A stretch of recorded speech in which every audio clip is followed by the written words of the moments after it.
اور افسوس کا مقام ہے، جبکہ آج سے چند سالوں پہلے ہماری اپنی الگ پہچان، اپنا الگ رعب و دبدبا، اپنی الگ شان و شوکت اور اپنا الگ طرح امتیاز تھا۔ کس قدر عروج پر ہم تھے، کیا ہی شان و شوکت تھی، کیا ہی عظمت و ستون تھا۔ اب سب چلی گئی، اب صرف چاروں طرف اندھیرا ہی اندھیرا، ناکام ہی ناکام، فریاد ہی فریاد، افسوس ہی افسوس واقع۔ آخر ایسا کیوں ہوا؟ آخر مسلمانوں کو یہ دن کیوں دیکھنا پڑ رہا ہے؟ کیا وجہ ہے؟ وہ کون سے اسباب و عوامل ہیں جن کی وجہ سے مسلمانوں کی یہ گیت بنی ہوئی ہے؟ اگر ہم گہرائی سے جائزہ لیں گے، اگر ہم سوچیں گے، اپنے ذہن و دماغ کے اوپر زور ڈالیں گے، تو ہمیں معلوم ہوتا ہے کہ یہ سب اپنے کیے کرائے کا نتیجہ ہے۔ جب کل قیامت کے دن اللہ کے رسول صلی اللہ علیہ وسلم اپنے پروردگار سے ہمارے بارے میں شکایت کریں گے کہ وقال الرسول یا ربی ان قوم اتخذوا هذا القرآن مہجورا، اے میرے پروردگار عالم، بے شک میری امت کے لوگوں نے، میری امت نے اس قرآن کو چھوڑ دیا تھا۔ اللہ اکبر۔ جب کل قیامت کے دن اللہ کے رسول صلی اللہ علیہ وسلم ہمارے بارے میں شکایت کریں گے، ہمارے بارے میں کہیں گے کہ وقال الرسول یا ربی ان قوم اتخذوا هذا القرآن مہجورا، تو اس وقت ہم کل قیامت کے دن اللہ رب العالمین کے سامنے کس چہرے کو لے کر کے جائیں گے؟ اللہ رب العالمین کے سامنے کیا ہم اپنا چہرہ دکھائیں گے، کیا منہ دکھائیں گے، جب آج ہم نے اس قرآن کو چھوڑ رکھا؟ یہ ایک مسلمہ حقیقت ہے، اور اس حقیقت سے کتب و تواریخ کے اوراق بھرے پڑے ہیں کہ فرد و خاندان یہی نہیں بلکہ قوموں پر بھی پستی و تنزلی کے ادوار گزر رہے ہیں۔ اور یہ بات بھی ایک مسلمہ حقیقت ہے کہ کسی بھی نوعی کی تنزلی و بحرہ کے پیچھے کچھ نہ کچھ اسباب و علل ضرور کار فرما ہوتے ہیں۔ جب بھی کوئی قوم اپنے دین و مذہب کی راہ سے انحراف و اعراض کرنے لگتی ہے تو ذلت و رسوائی اور پستی اس کا مقدر بن جاتی ہے۔ تاریخ اس بات پر شاہد و عدل ہے کہ جب بھی قوموں نے اپنے نبیوں، رسولوں اور پیغمبروں کی نافرمانیاں کیے تو وہ ذلیل و خوار ہوئے، ذلت و رسوائی ان کی مقدر بن گئی۔ بنو اسرائیل جب تک موسیٰ کلیم اللہ علیہ السلام کی پیروی کرتے رہے، ان کے نقش قدم پر چلتے رہے، تو اللہ رب العالمین کی طرف سے انعامات کی بارش نازل ہوتی رہی۔ لیکن جیسے ہی انہوں نے موسیٰ کلیم اللہ علیہ السلام کی حکم و ادوا کی، ان کی نافرمانیاں کیے، ان کے نقش قدم پر چلنے سے چھوڑ دیے، تو فوراً وہ ذلیل و خوار ہوئے، ذلت و رسوائی ان کی مقدر بن گئی۔ آج امت محمدیہ صلی اللہ علیہ وسلم کے رسوا ہونے کا سبب بھی نبی کریم صلی اللہ علیہ وسلم کے احکامات اور ان کی تعلیمات کو فراموش کر دینا ہے۔ رب رحیم کا مبارک فرمان ہے وَلَا تَهِنُوا وَلَا تَحْزَنُوا وَأَنْتُمُ الْأَعْلَوْنَ إِن كُنتُم مُؤْمِنِينَ، مسلمانوں تم غم نہ کرو، مسلمانوں تم فکر مت کرو، تم ہی غالب رہو گے، تم ہی سربلند رہو گے، تم ہی سربراہ رہو گے۔ اس آیت کے نقطے پر غور کریں گے تو آج کے حالات ہمیں معلوم ہوتے ہیں۔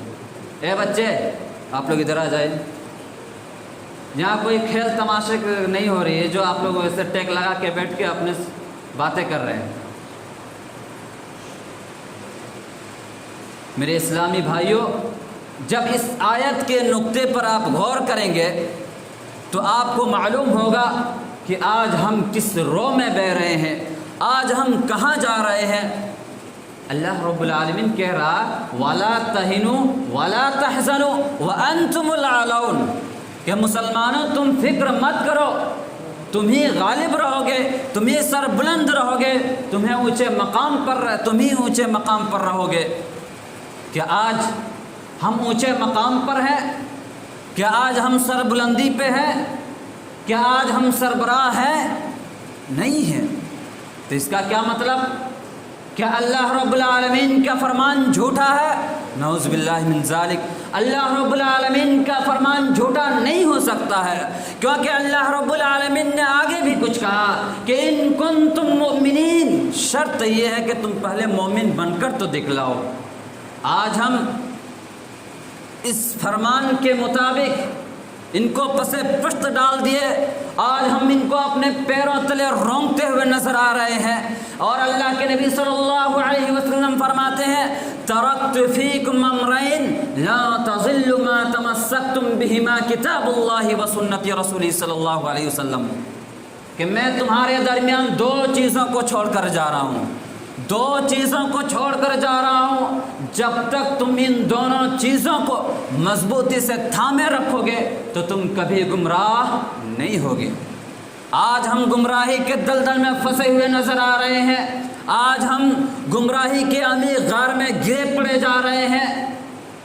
کیا آپ قرآن کی کسی بھی آیات کے اندر، حدیث مبارکہ کہیں بھی آپ یہ دکھا دیں کہ ہمارے شریعت اسلامیہ کے اندر ڈھول تاشے کے لیے جائز دیا گیا ہے؟ کیا ہمارے شریعت اسلامیہ کے اندر تعزیہ منانا جائز دیا گیا ہے؟ آج ہمارے مسلمان بھائیوں نے اس قدر بے حرمتی کر رہے ہیں اور اس طرح سے تعزیے بنا رہے ہیں اور ایک ایسی تصویریں بناتے ہیں اور کہتے ہیں نعوذ باللہ کہ یہ براق ہے۔ اللہ اکبر، ایسے اس میں مورتیاں بنائی جاتی ہے اور کہتے ہیں کہ یہ براق ہے۔ کیا آپ کو معلوم ہے کہ وہ براق کی شکل کیا تھی؟ ہم میں سے کسی کو نہیں معلوم ہے۔ وہ آپ صلی اللہ علیہ وسلم کو براق پر بٹھائی گئی ہے، نہ صحابہ کو معلوم ہے، نہ کسی حدیث کی کتابوں کے اندر ہے، نہ تاریخ کی کتابوں کے اندر ہے، نہ قرآن کی آیات کے اندر ہے۔ آپ نے کہاں سے دیکھ لیا کہ یہ براق کی تصویر ہے؟ نعوذ باللہ من ذالک۔ آج ایسے حالات نظر آ رہے ہیں، آج مسلمان کس رو میں بہتا ہوا نظر آ رہا ہے، جبکہ اللہ کے رسول صلی اللہ علیہ وسلم نے کہا کہ جب تک تم ان دونوں چیزوں کو مضبوطی سے تھامے رکھو گے تو تم کبھی گمراہ نہیں ہوگے۔ اس کا مطلب یہ ہوا کہ آج ہم ان دونوں چیزوں سے دوری نظر آ رہے ہیں، آج ہم ان دونوں چیزوں کو چھوڑ دیے ہیں۔ وہ دو چیز کیا ہے؟ کتاب اللہ و سنتی، ایک اللہ کی کتاب یعنی قرآن کریم، اور دوسری میری سنت یعنی حدیث شریف۔ جب تک ان دونوں چیزوں کو مضبوطی سے تھامے رکھو گے۔ اچھا، یہاں اور ایک بات، مضبوطی سے تھامنے کا کیا مطلب؟ مضبوطی سے کیا ہم اس دونوں چیزوں کو اپنے ہاتھ میں پکڑے لیے ہوئے رہے؟ نہیں، اس کا مطلب یہ نہیں ہے۔ مضبوطی سے تھامنے کا مطلب یہ ہے کہ قرآن نے جو ہم کو احکامات بتائے ہیں، حدیث نے جو حکم دیے ہیں، جس چیز کو کرنے کا کہا، جس چیز کو کرنے کے لیے اجازت دی گئی ہے اور جس چیز سے روکا گیا ہے، ہم اس چیز کو کریں، اور جس چیز سے روکا گیا اس سے ہم رک جائیں۔ اللہ اکبر۔ ان دونوں چیزوں کو اگر ہم مضبوطی سے تھامے رکھیں گے تو ہم کبھی گمراہی میں نہیں جائیں گے، کبھی ہم گمراہ نہیں ہوں گے۔ آج ہم نے ان دونوں چیزوں کو ترک کر دیا، اس لیے آج ہم گمراہی کے دلدل میں پھنسے ہوئے نظر آ رہے ہیں۔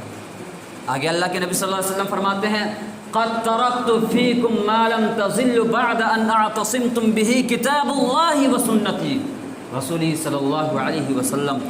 لیکن حیب در حیب کے ہم نے رسول اکرم صلی اللہ علیہ وسلم کے اصول کو ہم نے ترک کر دیا، ہم نے رسول اللہ صلی اللہ علیہ وسلم کے فرمان کو پسے پشت ڈال دیا، ہم نے جو رسول اللہ صلی اللہ علیہ وسلم نے جو قرآنی تعلیمات سکھائے تھے ان تعلیمات کو ہم نے پسے پشت ڈال دیا، جس کا نتیجہ یہ ہوا کہ آج ہم خود دوسروں کی غلامی کرتے چلے آ رہے ہیں۔ کل جو حاکم تھا آج وہ محکوم ہے، اور کل جو محکوم تھا آج وہ حاکم بنا بیٹھا ہے۔ کسی صحیح مسلم کی روایت اللہ کے نبی صلی اللہ علیہ وسلم فرماتے ہیں ان اللہ یرفع بهذا الكتاب اقواما ويضع به آخرین۔ اللہ تبارک و تعالی اس کتاب کے ذریعے سے کچھ گروہوں کو جو اس کا حق ادا کرے گا، اللہ رب العالمین اسے بلند و سرفراز فرمائے گا، اور کچھ دوسری گروہوں کو جو اس کا حق تلفی کرے گا اس کو پستی میں جھونک دے گا۔ مسلمانوں، آج ہم کہاں جا رہے ہیں؟ مسلمانوں، ہم نے صحابہ کرام رضوان اللہ علیہم اجمعین کی حیات طیبہ ہمارے لیے اسوہ نمونہ ہے. انہیں یہ عظمت و بالادستی فرمان رسالت صلی اللہ علیہ وسلم کو اپنانے سے حاصل ہوئی. امت محمدیہ جب تک اپنے نبی حضرت محمد عربی صلی اللہ علیہ وسلم کے فرمان پر قائم و دائم رہی، کامیاب و کامرانی اس کا استقبال کرتی رہی، فلاح و نجات سے ہمیشہ ہم کنار ہوتے رہے اور نصرت الہی سے میدان میں فتحیاب اور کامیاب و کامران ہوئے. ارے پہلے کے وہ مسلمان جن کی اتباع و پیروی دنیا قابل فخر سمجھتی تھی، جن کی تہذیب و تمدن اور سیاست اور اصول و معاشیات کو دنیا سب سے بہتر مانتی تھی. ایران کا بادشاہ بڑا ظالم اور جابر بادشاہ تھا، رستم نام تھا اس کا. جب انہیں یہ معلوم ہوا کہ آپ صلی اللہ علیہ وسلم کے ساتھی، آپ صلی اللہ علیہ وسلم کے صحابہ ہمارے ملک ایران میں آنے والے ہیں، تو وہ رستم نے اپنے دربار کو سجایا اور اپنے دربار میں بہترین قالین بچھائی، قیمتی قالین بچھائی، اور اس نے یہ کہا کہ ہم ان عرب کے بدوؤں کو دکھائیں کہ ایران کا کلچر کیا ہے، رستم کا مقام و مرتبہ کیا ہے، ان کی حیثیت کیا ہے. رستم نے خود بہترین کپڑے پہنے اور اپنے درباریوں کو بہترین کپڑے پہنائے اور بہترین اپنے دربار کے اندر قالین بچھائے. اللہ اکبر. وہ صحابہ آپ صلی اللہ علیہ وسلم کے ساتھی جب ایران پہنچے، رستم کے دربار پر پہنچے، 8-10 صحابہ موجود تھے. ان میں سے حضرت ربعی ابن عامر رضی اللہ تعالی عنہ سب سے آگے تھے اور ان کے ہاتھ میں ننگی تلوار تھی. ان کے ہاتھ میں ننگی تلوار تھی اور اپنی تلوار کی نوک سے اس بہترین قالین کو، اس قیمتی قالین کو رگڑتے ہوئے، گھسیٹتے ہوئے آگے رستم کے پاس کھڑے ہو جاتے ہیں، رستم کے پاس پہنچ جاتے ہیں. رستم نے یہ منظر دیکھ کر یہ کہا کہ عرب کے ان بدوؤں کے اندر اتنی جرت کہاں سے آ گئی، ان کے اندر یہ طاقت کہاں سے آ گئی کہ ان کے دماغ کے اندر، ان کے چہرے کے اندر ذرا بھی خوف نہیں ہے، اس کے اندر بہترین قالین کی کوئی اہمیت نہیں ہے. اللہ اللہ. وہ صحابی تھے جو پھٹے پیوند کپڑے پہنے ہوئے تھے اور اپنے ہاتھ سے اور ننگی تلوار سے اس بہترین قالین کو، قیمتی قالین کو رگڑتے ہوئے جب رستم کے پاس کھڑے ہو جاتے ہیں تو رستم ان سے سوال کرتا ہے کہ تم ہمارے ملک میں کیوں آئے ہو، تم ہمارے پاس کیوں آئے ہو. حضرت ربعی بن عامر رضی اللہ تعالیٰ عنہ کیا ہی جواب دیتے ہیں. وہ کہتے ہیں جئنا لنخرج العبادہ من عبادت العبادت اللہ عز وجل. اے رستم سن لے، اے شاہ ایران سن لے، ہمارا آنے کا مقصد یہ ہے، ہمارا دنیا میں آنے کا مقصد یہ ہے کہ ہم بندے کو بندے کی غلامی سے نکال کر اللہ کا غلام بنائیں. یہ ہمارا مقصد ہے.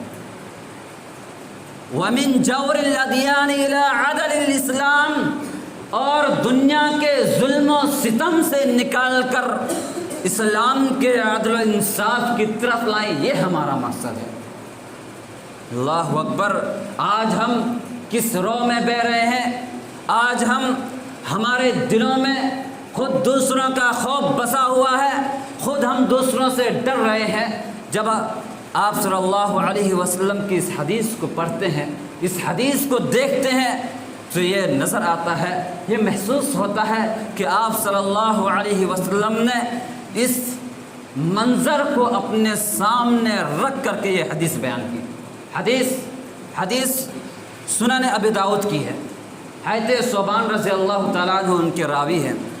آپ صلی اللہ علیہ وسلم نے فرمایا یوشک الامم ان تداعى علیکم کما تداعى علیکم الاکلۃ الی قصعتها، کہ اے مسلمانوں تمہارا ایک ایسا دور آنے والا ہے، تمہارا ایک ایسا حالات آنے والا ہے جس وقت تمہارے اوپر دنیا کی قومیں ٹوٹ پڑیں گے اور تمہیں برباد کرنے کے لیے، تمہیں تباہ و برباد کرنے کے لیے تمہارے اوپر ظلم و ستم کریں گے۔ اور اس طرح آپ صلی اللہ علیہ وسلم نے فرمایا کہ اس طرح سے تمہارے اوپر ٹوٹ پڑیں گے جیسا کہ دسترخوان پر کھانے پر لوگ ٹوٹ پڑتے ہیں۔ جب ایک ٹرپ خالی ہو جاتی ہے، ایک ٹرپ نے کھانا کھا لیا، ایک ٹرپ نے کھا چکا، تو دوسرے ٹرپ کو بلایا جاتا ہے کہ آؤ ہم نے تو کھانا کھا لیا، اب تم بھی آ کر کے کھا لو۔ اسی طرح سے آپ صلی اللہ علیہ وسلم نے کہا کہ ایک قوم جب تمہیں تباہ و برباد کر کے چلے جائیں گے، تمہیں ظلم و ستم تمہارے اوپر توڑ کر چلے جائیں گے، تمہیں مار کر چلے جائیں گے، تو دوسری قوم تمہارے اوپر مسلط ہو جائیں گے۔ صحابہ کرام رضوان اللہ علیہم اجمعین نے آپ صلی اللہ علیہ وسلم سے پوچھا کہ اللہ کے رسول کیا اس وقت ہماری تعداد کم ہوں گی؟ اے اللہ کے رسول اس وقت کیا ہماری تعداد کم ہوں گی؟ تو آپ صلی اللہ علیہ وسلم نے فرمایا قال بل انتم یومئذ کثیر، نہیں اس وقت تمہاری تعداد کم نہیں ہوں گی، تمہاری تعداد تو بہت زیادہ ہوں گی، لیکن تمہاری تعداد اس طرح ہو جائیں گی جیسا کہ سیلاب کے اوپر جھانک ہوتا ہے، پانی کے اوپر جھانک ہوتا ہے، وہ جھانک تو بہت نظر آتا ہے لیکن جب آپ ان میں ہاتھ لگائیں گے تو وہ جھانک ختم ہو جائیں گے۔ اسی طرح سے تمہارے پاس بہت سارے تمہاری تعداد ہوں گے، بہت سے لوگ ہوں گے لیکن وہ کسی کام کے نہیں ہوں گے۔ اور آگے اللہ کے رسول صلی اللہ علیہ وسلم فرماتے ہیں اور تمہارے دلوں کے اندر ایک وہم نام کی بیماری ہو جائیں گی اور دشمنوں کے دلوں سے تمہارا خوف ختم ہو جائیں گی، دشمنوں کے دلوں سے تمہارا خوف ختم ہو جائیں گے، وہ تم سے نہیں ڈرے گا اور تم پر ٹوٹ پڑیں گا اور تمہارے دلوں کے اندر ایک وہم نام کی بیماری پیدا ہو جائے گی۔ صحابہ نے پوچھا اللہ کے رسول یہ وہم نام کی بیماری کیا ہے؟ آپ صلی اللہ علیہ وسلم فرماتے ہیں حب الدنیا و کراہیت الموت، تم دنیا سے محبت کرنے لگو گے، تم دنیا کو چاہنے لگو گے اور موت تمہارے لیے گرا گزرے گی، موت تمہارے لیے زیادہ پریشانی ہو جائیں گے۔ تو یہی آج ہو رہا ہے کہ آج ہم دنیا سے محبت کر رہے ہیں اور موت ہمارے لیے کٹھن ہو رہی ہے۔ آج موت ہمارے لیے جب موت کی خبریں سنتے ہیں، جب موت ہمارے سامنے ہوتی ہے تو ہمارے چہرے پر پسماندگی ہو جاتی ہے، ہمارے پسینے آنے لگتے ہیں، جبکہ اللہ کے رسول نے کہہ دیا کہ حب الدنیا و کراہیت الموت، تم دنیا سے محبت کرو گے اور موت تمہارے لیے کٹھن ہو جائیں گی، تمہارے لیے پریشانیاں ہو جائیں گی۔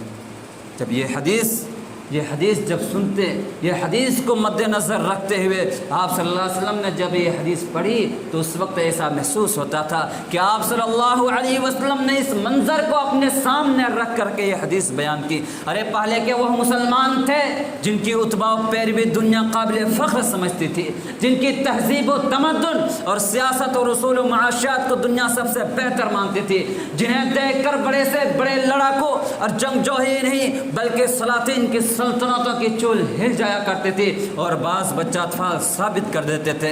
یہ اس وقت کا عالم تھا جب ہم نے اپنے آپ کو محمدی ہونے کا ثبوت پیش کیا، یہ اس وقت کا عالم تھا جب ہم نے اپنے آپ کو کتاب اللہ اور سنت رسول پر چلایا، یہ اس وقت کا عالم تھا جب ہم نے کلام الہی کو مانا، یہ اس وقت کا عالم تھا جب ہم نے سنت رسول کو مانا۔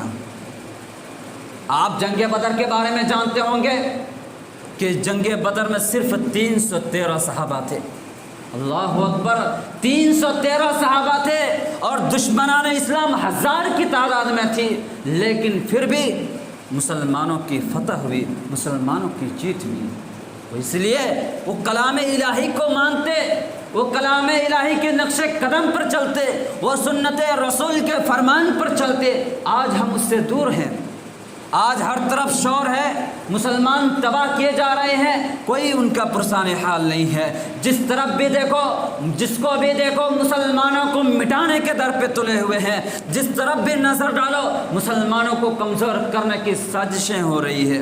مسلمان جس نے کبھی دریاؤں پر حکومت کی تھی، مسلمان جس نے صحرا و بیابان اپنے زیر نگی کیے، مسلمان جس نے جنگل کے بے زبان جانوروں اور مشرق سے لے کر کے مغرب تک اور شمال سے لے کر کے جنوب تک اڑتی ہوئی ہواؤں نے کی، آج وہی مسلمان حیران و پریشان نظر آ رہا ہے۔ آج وہی مسلمان دوسروں کے زیر سایہ تلے جی رہا ہے۔ آج وہی مسلمان دوسروں کی سرپرستی میں جی رہا ہے۔ آج وہی مسلمان دوسروں کی مدد کا محتاج ہے۔ آخر ایسا کیوں ہوا ہے؟ وہ کون سے اسباب و عوامل ہیں جنہوں نے مسلمانوں کے عروج کو زوال سے اور اقتدار کو محکومی سے اور عزت و ناموری کو ذلت و خواری سے بدل ڈالا؟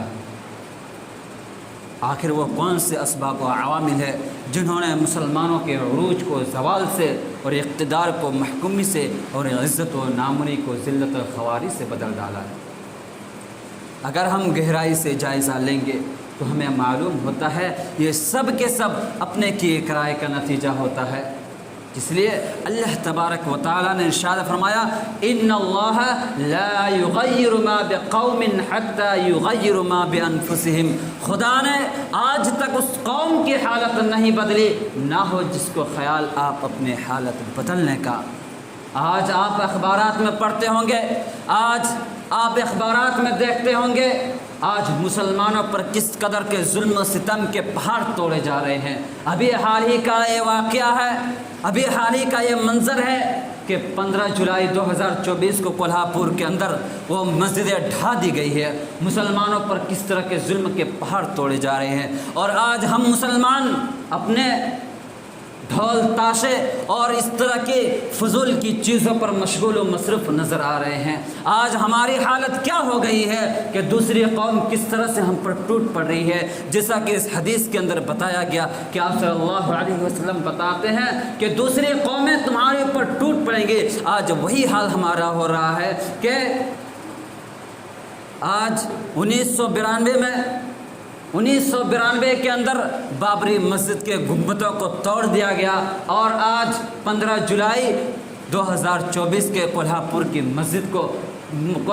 مسجد کے گنبدوں کو توڑا جا رہا ہے۔ ان کا کوئی پرسان حال نہیں ہے۔ میرے عزیز ساتھیوں، ہمارے اندر تبدیلی لانے کی ضرورت ہے، اپنے آپ کو بدلنے کی ضرورت ہے۔ اتنا بدلے کہ ہمارے ساتھ ساتھ ہمارا ماحول بدل جائے، ہماری حالت بدل جائے، پھر جانتے ہو، اور جو غیروں کی طرف بہہ رہا ہے وہ ہماری طرف ہو جائے، جو تاریخ کا دھارا جو غیروں کی طرف بہہ رہا ہے وہ ہماری طرف ہو جائے، دنیا کی کایا پلٹ جائے، ہمارا کایا نہ پلٹے، تو پھر جانتے ہو کیا ہوگا؟ یہ دنیا کے اقتدار مسلمانوں کے تابع ہوں گے، یہ کائنات اور کائنات کی نرگیاں مسلمانوں کے زیر نگی ہوگا، یہ حکومت اور حکمرانی، یہ سلطنت اور سلطانی مسلمانوں کے تابع ہوں گی۔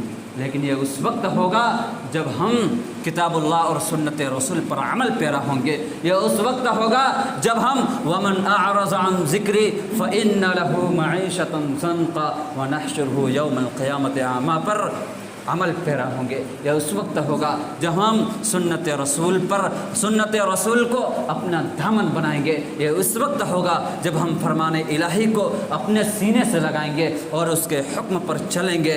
لیکن اللہ رب العالمین سے دعا کرتا ہوں کہ پروردگار عالم ہم تمام لوگوں کو کتاب اللہ اور سنت رسول پر عمل پیرا ہونے کی توفیق عطا فرمائے۔